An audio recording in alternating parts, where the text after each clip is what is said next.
윤석열 당선인의 인수위 구성이 윤곽을 드러내면서 인수위를 통해 지역에 약속했던 공약이 국정과제에 얼마나 포함될 수 있느냐가 관건이 되고 있습니다. 광주광역시가 3년간 준비한 미디어 아트 창의벨트 1, 2권역이 공개되면서 시민들이 체감할 수 있는 콘텐츠가 부족하다는 지적을 잠재울 수 있을지 관심입니다. 포스코 본사의 포항 이전이 확정돼 지역의 불만이 커지는 가운데 전라남도와 광양시가 성명서를 내고 지역 홀대를 중단하고 상생에 나설 것을 촉구했습니다.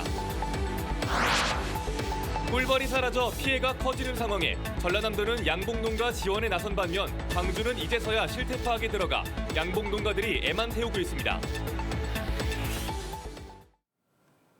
여러분 안녕하십니까? KBC 8시 뉴스입니다. 윤석열 당선인의 인수위 구성이 하나씩 윤곽을 드러내고 있습니다. 이제 인수위를 통해 국민의힘이 선거운동 기간 광주 전남 지역에 약속했던 공약이 국정과제에 얼마나 포함될 수 있느냐가 관건입니다. 이형길 기자입니다. 윤석열 당선인이 광주에 내놓은 공약은 인공지능 산업 지원 등을 포함해 모두 7개입니다. 전남은 신재생에너지와 우주항공산업 등을 포함한 8가지 공약을 내놨습니다. 윤 당선인은 호남에서의 지지율과 상관없이 공약은 꼭 지키겠다고 선거운동 기간 수차례 약속해왔습니다. 몇 퍼센트의 지지율이 나오건 상관없이 제가 약속한 AI 디지털 데이터 기반의 선도 도시 광주를 반드시 만들겠습니다. 지역 공약 실현의 첫 번째 관문은 인수위입니다. 인수위를 통해 국정 과제로 선정되고 정권 초기부터 사업의 구상이 나와야 합니다. 윤석열 당선을 위해 뛰었던 지역 인사들도 인수위 구성과 논의 과정에 지역 사업을 최대한 챙기겠다는 입장입니다.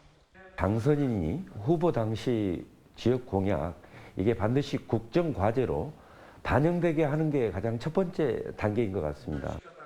다만 지역의 현안 사업에 대한 이해를 가진 인사가 인수위 핵심에 포진되지 못하는 점은 한계로 지적되고 있습니다. 광주광역시와 전라남도는 지역 현안 사업을 국정 과제로 포함시키기 위한 대책단을 만들고 적극적인 건의에 나서겠다는 계획입니다. KBC 이영길입니다. 윤석열 대통령 당선인의 취임식 준비위원장에 호남 4선 출신의 박주선 전 의원이 임명됐습니다. 김은혜 당선인 대변인은 오늘 브리핑에서 박주선 전 의원에 대해 취임식 준비위원장으로서 윤석열 당선인의 가치와 철학을 국민께 전달드리는데 가장 적임자라고 생각한다고 밝혔습니다. 호남에서 4선을 지낸 박주선 전 의원은 이번 대선에서 윤석열 후보 캠프에 합류해 중앙선대위 산하 동서화 미래위원장으로 활동했습니다. 더불어민주당 비상대책위원회가 대선 후 처음으로 광주를 찾아 쇄신을 다짐하며 민생 행보에 나섭니다. 민주당 비대위는 내일 국립 5.18 민주묘지 참배 뒤 광주광역시당에서 첫 지역 비대위 회의를 갖고 호남의 높은 지지에 대한 감사와 함께 정권 재창출을 하지 못한 데 대해 시민들에게 사과할 예정입니다. 비대위원장단은 오후엔 광주 글로벌모터스 캐스퍼 생산 현장을 방문할 계획입니다. 더불어민주당 전남지사 경선에 현역 국회의원이 한 명도 참여하지 않는 걸로 나타났습니다. 민주당에 따르면 이번 지방선거에서 지역위원장이 단체장에 출마하려면 3월 12일까지 사퇴해야 하는데 도내 지역위원장을 맡고 있는 국회의원 중 정해진 시한까지 사퇴한 의원은 한 명도 나오지 않았습니다. 결국 전남지사 당내 경선은 현역 국회의원 참여 없이 치러지게 됐고 이렇다 할 원외 인사도 없어 김영록 전남지사 단독 경선 가능성까지 거론되고 있습니다. 광주광역시가 3년간 준비한 미디어 아트 창의벨트 1, 2권역이 시민들에게 처음으로 공개됐습니다. 유네스코 미디어 아트 창의 도시로 지정됐지만 정작 시민들이 체감할 수 있는 콘텐츠가 부족하다는 지적을 잠재울 수 있을지 관심입니다. 박성우 기자의 보도입니다. 5.18의 역사를 간직한 옛 전남도청 외벽이 순백의 스크린으로 변했습니다. 꽃이 피고 지며 시간은 흐르지만 별이 된 희생자들은 여전히 세상을 비추고 민중들의 군무로 표현된 광주 정신은 계속해서 퍼져나갑니다. 아시아문화전당 안내센터 위에는 착시 효과를 활용해 무등산의 사계를 담아냈습니다. 이곳에 이제 광주의 역사를 계승하고 미래를 향해 나아가는 유네스코 미디어 아트 창의 도시 광주의 새로운 모습을 만나시기를 기대합니다. 광주광역시가 지난 3년간 준비한 미디어 아트 창의벨트 사업 가운데 1, 2권역이 처음으로 시민들에게 공개됐습니다. 총 사업비 180억 원이 들어간 미디어 아트 창의벨트 사업은 문화전당과 금남로 1원, 광주 송정역 등 5개 권역에 미디어 아트 시설물을 설치하고 상설 공연을 진행하는 사업입니다. 이번에 개막한 창의벨트 1, 2권역에 이어 사직공원에 마련된 3권역과 양림동인 4권역도 올해 말까지 조성 사업이 진행됩니다. 창의벨트 외에도 이번 달 내에 미디어 아트 플랫폼인 지맵을 개관하고 미디어 아트 페스티벌도 올해 10월 개최할 예정입니다. 규모도 키우고 또 내용도 더 풍성하게 해가지고 10월의 밤을 광주에 오시면 외지인들 또 광주 시민들도 즐길 수 있는 그런 글로벌 미디어 아트 축제를 계획하고 있습니다.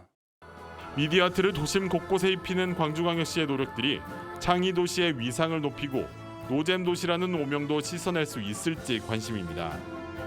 KBC 박송호입니다. 지난 1월 붕괴 사고가 발생한 광주 화정 아이파크 인근 상인들에 대한 보상이 난항을 겪고 있습니다. 아이파크 건설 현장 피해대책위원회는 오늘 현대산업개발이 제대로 된 협상 없이 건물 철거 작업만 진행하고 있다며 현장 인근 도로에 차량을 세워 공사 차량 진입을 막았습니다. 공사 관계자들이 견일차를 동원해 차량을 치운 뒤 상황은 마무리됐지만 보상 범위를 두고 피해 상인들과 현대산업개발이 입장 차이를 좁히지 못하면서 협상이 진전되지 못하고 있습니다. 정의당 강은미 의원이 HDC 현대산업개발에 책임 있는 사과를 요구했습니다. 강은미 의원은 화정 아이파크 아파트 사고와 관련해 산업재해에 대한 책임을 발주사 시공사의 최고 경영자가 지지 않으면 개선되지 못한다며 현대산업개발은 유가족과 피해자, 예비 입주자, 지역 주민들에게 진심으로 사과하고 책임지기 위한 모든 역할을 다해야 한다고 지적했습니다. 국토부 사고조사위는 어제 무단 시공 방식 변경에 따른 하중 증가, 아래 세개층 동바리 철거, 콘크리트 품질 불량 등을 붕괴 사고 원인으로 지목하며 총체적 부실이 만든 인재로 결론지었습니다. 어제 포스코 지주사 전환과 본사의 포항 이전 확정에 대해 지역의 불만이 커지고 있다는 소식 전해드렸는데요. 전라남도와 광양시 등 지역사회가 성명서를 내고 지역 홀대를 중단하고 상생에 나서라고 촉구했습니다. 정지용 기자의 보도입니다. 김용록 전남지사와 광양시 등은 포스코의 지주사 전환과 본사 소재지 포항 이전 결정 과정에서 지역사회가 철저하게 소외됐다고 지적했습니다. 이어 지역민의 희생으로 성장한 포스코는 지역 홀대를 중단하고 상생에 나서라고 직격탄을 날렸습니다. 대규모 지역협력 사업들은 포항 위주로만 진행되고 있다. 지역민들은 자존감에 큰 상처를 입고 심한 박탈감마저 느끼고 있다. 특히 광양제철소의 연간 조각 생산량은 2,141만 톤으로 포항보다 크지만 일자리나 지방세 기여도는 오히려 낮다고 지적했습니다. 포스코는 더 이상 지역민들에게 일방적 희생을 감내하도록 강요해서는 안 된다며 상생 협력을 촉구했습니다. 포스코 개혁 이념에 걸맞게 지역 사회와 동방 성장할 수 있도록 기업의 사회적 책임과 역할을 다해야 한다. 이들 기관은 포스코와 포스코 케미칼의 광양 이전과 함께 수소 저탄소 에너지 연구소 광양 이전 등 5가지 요구 사항을 제시했습니다. 전남도와 광양시 등은 지역 사회와 함께 여론 조성에 나서는 한편 요구 사항 관철을 위해 정치권과 공동 대응해 나갈 방침입니다. KBC 정주영입니다. 다음은 코로나19 소식입니다. 오늘 저녁 6시까지 광주 전남에서 2만 2천여 명의 확진자가 추가됐습니다. 광주에선 요양병원 2곳에서 68명, 요양원 1곳에서 8명이 집단 확진되는 등 1,914명이 확진돼 이틀 연속 1일 확진자 10,000명대를 기록하고 있습니다.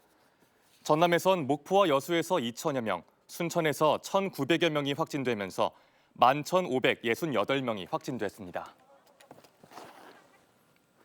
지난 2020년 발생한 섬진강 수해 피해와 관련해 1년 7개월 만에 배상금 신청이 시작됩니다. 구례군은 수해민 1,800여 명에 대해 448억 7천만 원을 지급하라는 중앙환경분쟁조정위원회의 최종 결정이 나옴에 따라 오는 18일까지 구례군 실내체육관에서 섬진강댐 수해배상금 지급 신청을 받습니다. 이번 조정금은 환경부가 60%, 한국수자원공사 25%, 전라남도와 구례군이 각각 7.5%씩 부담합니다. 전국의 양봉 농가들이 꿀벌이 사라져 피해를 보고 있습니다. 전남에선 피해 농가들이 꿀벌을 살 수 있도록 지원해주고 있는데 광주는 이제서야 실태 파악에 나서 양봉 농가들이 애만 태우고 있습니다. 고우리 기자입니다. 하루아침에 꿀벌 300만 마리가 실종된 광주의 한 양봉 농가. 벌통 100여 개 가운데 꿀벌이 모여드는 벌통은 단 9개에 불과합니다. 이마저도 상자 안을 열자 절반밖에 차 있지 않습니다. 양봉 농부는 결국 10년 동안 이어온 꿀 농사를 올해 포기했습니다. 그러나 이렇게 한순간에 이렇게 없어져 버리니까는 참 답답하죠. 내가 엄두도 못 내게 사서 할 수도 없고 돈이 많이 들어가니까는. 전남에선 1,300여 농가, 광주에선 96개 농가가 꿀벌 폐사 피해를 입었습니다. 한 통에 10에서 15만 원이던 벌 가격은 최근 30에서 40만 원으로 3배 가까이 올라 피해 복구도 쉽지 않습니다. 이에 전라남도는 새로 벌을 사는 입식 비용 일부를 지원해주고 있는데 광주시는 이제서야 피해 조사를 준비하고 있습니다. 광주 양봉 농가들은 아카시아 꽃이 피고 벌꿀 채집이 시작되는 5월 초까지 벌을 사야 해 빠른 지원이 필요하다고 강조합니다. 미리서 벌들을 잘 키워놔야 되고 또 벌이 부족하면 사서 이렇게 양성을 시켜야 되거든요. 근데 지금 그 입식 자금도 현재 굉장히 비싸져 있고 또 그것도 지원되지 않고 있기 때문에 굉장히 힘들어하고 있고 지금 답답한 심정입니다. 광주시는 3월 초에 피해가 접수됐다며 각 구청과 협의를 거쳐 빠른 피해 조사에 나서겠다고 밝혔습니다. KBC 고울입니다.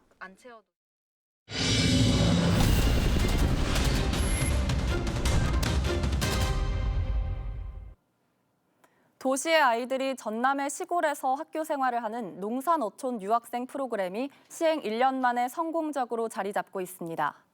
지난해보다 4배가 늘어난 유학생들이 전남을 찾았습니다. 이계혁 기자의 보도입니다. 곡성군이 조성한 유학마을입니다. 아이들이 직접 마당을 가꾸고 물을 뿌리며 즐거운 시간을 보냅니다. 뛰어노는 게 제일 좋은 것 같아요.